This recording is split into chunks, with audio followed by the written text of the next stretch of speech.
Hi, എൻ്റെ പേര് doctor ഫ്രീഡ Yesudas. ഞാനൊരു സയൻറ്റിസ്റ്റും മൈൻഡ് സെറ്റ് കോച്ചുമാണ്. ഇന്നത്തെ വീഡിയോയിലൂടെ ഷെയർ ചെയ്യാൻ പോകുന്നത് മോട്ടിവേഷൻ ഉണ്ട് എന്ത് ചെയ്യണം. നിങ്ങൾക്ക് മോട്ടിവേഷൻ ഉണ്ടെങ്കിൽ അടുത്ത പടി എന്ന് പറയുന്നത് ഗോൾസ് സെറ്റ് ചെയ്യുക എന്നതാണ്. ഗോൾസ് എങ്ങനെ സെറ്റ് ചെയ്യാമെന്നല്ലേ ചിന്തിക്കുന്നത്? എന്നാൽ ഇത് കേട്ടോളൂ. ഗോൾസ് സ്മാർട്ടായി വേണം സെറ്റ് ചെയ്യാൻ.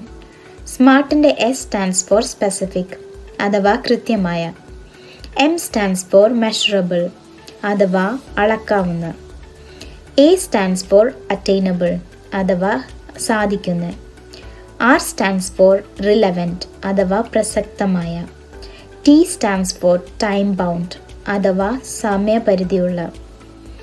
ഇങ്ങനെ വേണം ഗോൾസ് സെറ്റ് ചെയ്യാൻ. ഉദാഹരണത്തിന്, എനിക്ക് പരീക്ഷയിൽ നല്ല മാർക്ക് വാങ്ങണം എന്നുള്ളത് വളരെ അവ്യക്തമായ ഒരു ഗോളാണ്.